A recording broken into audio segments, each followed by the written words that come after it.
दोन्ही चिरंजीवाचे तात्या आज निघून गेले. दादा किती पैसे दिले होता ते आज माघारी येतील? किती पैसे दिले होता त्या माघारी येतील? अनंताच्या प्रवासाला गेलेले तात्या त्या पैसेच काय हो? करोडो रुपये नाही, कितीही रुपये दिले तरी आज मागू शकत नाही. पाठीमागे राहतात त्या फक्त त्यांच्या आठवणीला. आपल्या दोन लेकरासाठी, आपल्या सहचारिणी धर्मपत्नीसाठी, नातवांसाठी केलेलं प्रेम आहे. नातवांसाठी, मुलांसाठी सहन केलेल्या यातना आहेत. किती कष्ट करतो बाप आपल्यासाठी. 55-60 वर्ष प्रपंच करतात आई आणि बाबा आपल्यासाठी. कष्ट करतात, रात्रीचा दिवस, दिवसाची रात्र करतात. दादांनो, रक्ताचं पाणी, हाडाची काढ करतात. कशासाठी रे? बाळासाठीच ना, आपल्या बाळासाठीच ना. म्हणून दादा, बाप कष्टाचा गावाडी,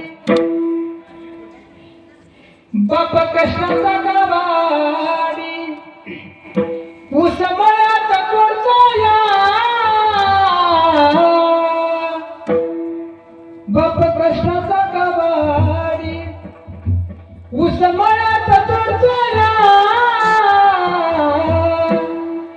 भाकर पोरासनी ठेवून काटा उसाचा चकतोया.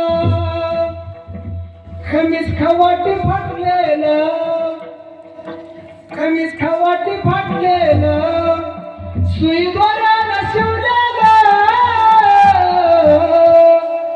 माझ्या बापाच्या धोत्राला सदा ठिकाण जोडलेलं. आली जत्रा गावाची, बाप फलटणला जायचा. उदार पादार कापड आम्हा पोरासनी आणायचा. जुन्या फाटक्या कपडानं बाप जत्रेत फिरायचा. आमच्या सुखाची चिंता परे मनात धरायचा. मला कस तरी होतया बाप लोकांचा बघताना. पुरी हुंदा कदटतोया, गोष्ट बापाची सांगताना. पुरी हुंदा कदटतोया, गोष्ट बापाची सांगताना. कधी अपेक्षा केली का आई आणि बापाने आपल्या कुणाला? काय अपेक्षा करतात दादा? कोणाचे 85चे आई बाप आहेत, कोणाचे माऊली 75चे, कोणाचे 100 वर्षाचे आई बाप आहेत. काय मागितलं गड्या त्यांनी आपल्याकडं? आज कापड नसतं, 2 वेळचं जेवण. अरे ज्या वेळेस आपल्या मुखात नसतात ना, सुरून चपातीचा घास, चिवूचा घास आहे, काऊचा घास आहे, बाळा आई मांडीवर घेते. अंगाई म्हणत म्हणत म्हणत आपल्याला ती खाऊ घालते. गाय झोपली गोट्यात, घरात चिवताई. परसात वेलीवर झोपल्या त्या जाई. जगा वेगळी ही ममता, जगा वेगळी अंगाई.